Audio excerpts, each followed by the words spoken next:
Hello students, मैं हूं सिल्केश madam. आप सभी का मेरे इस चैनल में स्वागत है। जैसे कि हमने अपने बिग डेटा के लिए शुरुआत की है, तो अभी हमें लास्ट लेक्चर में हडूप के लिए भी देखा था। तो हडूप आर्किटेक्चर के लिए आप रेफ़र कर सकते हैं लेक्चर नंबर 85। तो यहाँ पर अभी हम देखेंगे HDFS आर्किटेक्चर। तो चलिए शुरू करते हैं। HDFS architecture. HDFS मतलब Hadoop distributed file system is utilized for storage permission is a Hadoop cluster. तो ये क्या होता है, एक स्टोरेज के लिए इसका इस्तेमाल किया जाता है हडूप क्लस्टर के लिए। तो Hadoop consist of two major components. तो यहाँ पर दो मेजर कंपोनेंट्स होते हैं जिसको हम HDFS कहते हैं, और दूसरा की है मैप रिड्यूस। HDFS में दो मेजर कंपोनेंट्स होते हैं जिसका नाम है नेम नोड और दूसरा है डेटा नोड।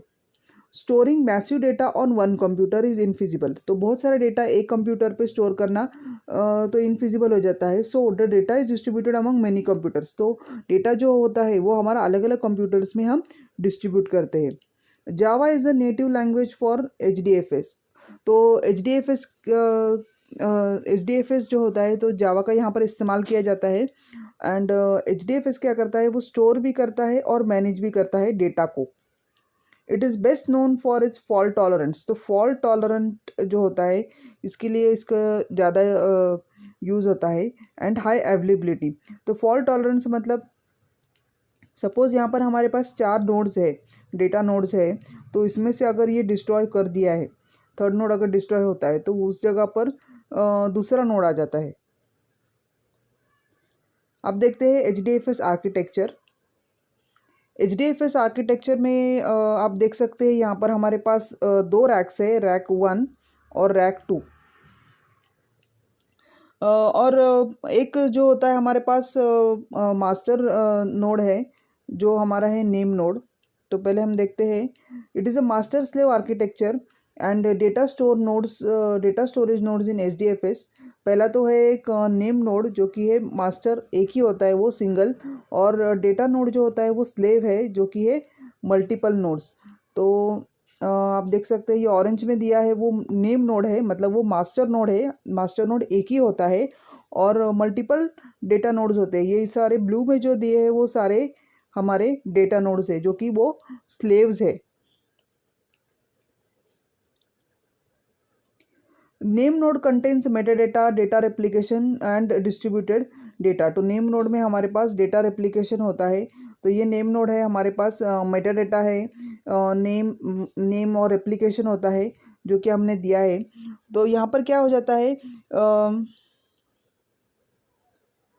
मल्टीपल नोड्स जो वर्क कर रहे हैं। तो अब हमने देखा है कि बहुत सारे डेटा नोड्स है, तो मल्टीपल नोड्स जो वर्क कर रहे हैं और डेटा जो होता है वो रेप्लिकेट किया जाता है।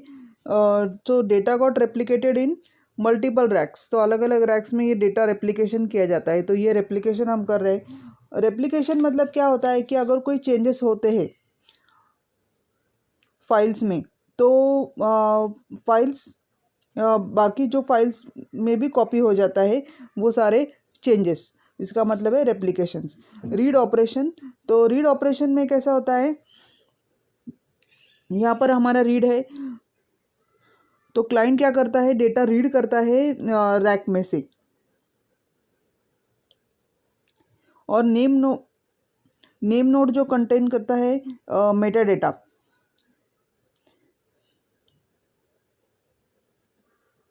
तो हमारा रीड और राइट ऑपरेशंस है ये सारे, और ये दो क्लाइंट्स है हमारे। तो अभी हम देखते हैं internally the files got divided into one और मोर ब्लॉक्स। तो एक से ज़्यादा ब्लॉक्स में वो फाइल डिवाइड किया जाता है। Each block is stored on different slave machines. तो हर एक ब्लॉक जो होता है अलग अलग मशीन्स में स्टोर किया जाता है, मतलब different slaves machine depend on the replication factor के हिसाब से। तो file in HDFS are broken into block size chunks. तो हम उसको बोलते हैं block size chunks called as data blocks. तो वो हमारे डेटा ब्लॉक्स हुए। They are stored as independent units. तो एक इंडिपेंडेंट यूनिट्स।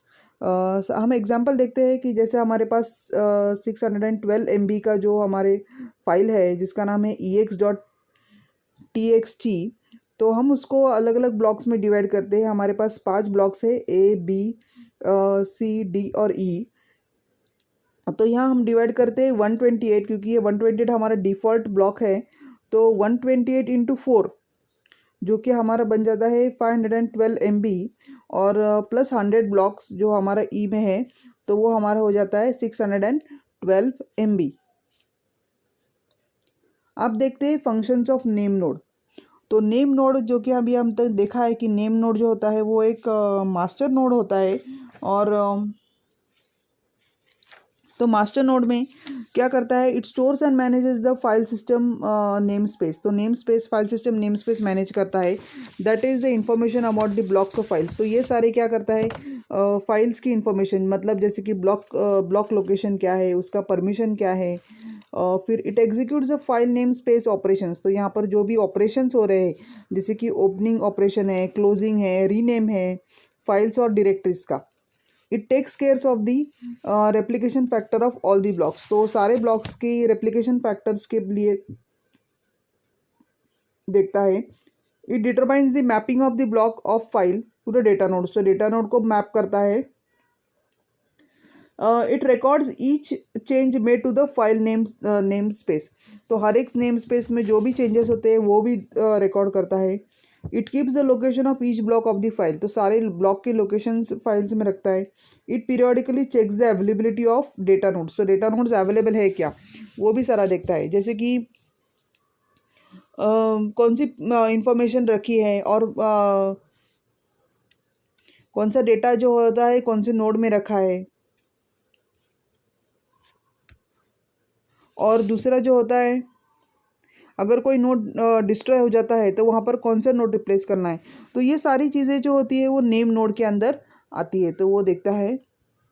अब देखते हैं डेटा नोड्स। डेटा नोड जो होता है वो हमारा स्लेव नोड जो होता है। डेटा नोड मतलब उसका नाम ही है डेटा, तो वो डेटा ही स्टोर करता है, the main storage of data. Data node is responsible for serving the client read and write request. तो रीड और राइट रिक्वेस्ट वहाँ पर करता है।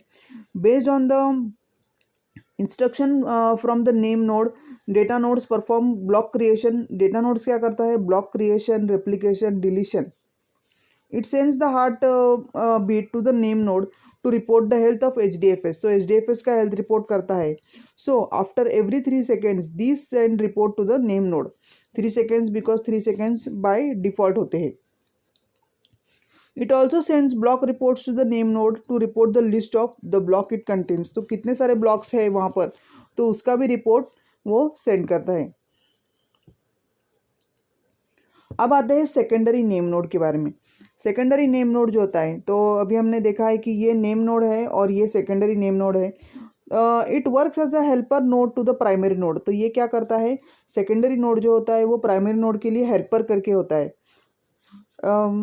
But doesn't replace the primary node. तो प्राइमरी नोड को वो रिप्लेस नहीं करता है। It specifically dedicated node which is use to take the check points of the file system. तो फाइल सिस्टम के चेक पॉइंट्स के लिए होता है, जैसे कि अभी query for edit logs in regular intervals. मतलब क्या है, तो क्वेरी यहाँ पर जनरेट हो रही है। अभी यहाँ पर आप देख सकते हैं update FS image with edit logs. तो वो क्या करता है, FS इमेज जो होता है वो उसको अपडेट करता है, और यहाँ पर copy and update the FS image back to the name node. तो क्या करता है, FS इमेज जो होता है वो कॉपी होता है, मतलब वो नेम नोड यहाँ पर एक्सेस कर सकता है। ये FS इमेज यहाँ पर आ जाता है तो नेम नोड उसको एक्सेस करता है। तो FS इमेज क्या होता है, FS इमेज मतलब it stands for the file system image. File system image it contains the complete name space of Hadoop file system. तो सारे नेम स्पेस जो होते हैं वो इसमें होते हैं since the name node creation, name node create करने से पहले।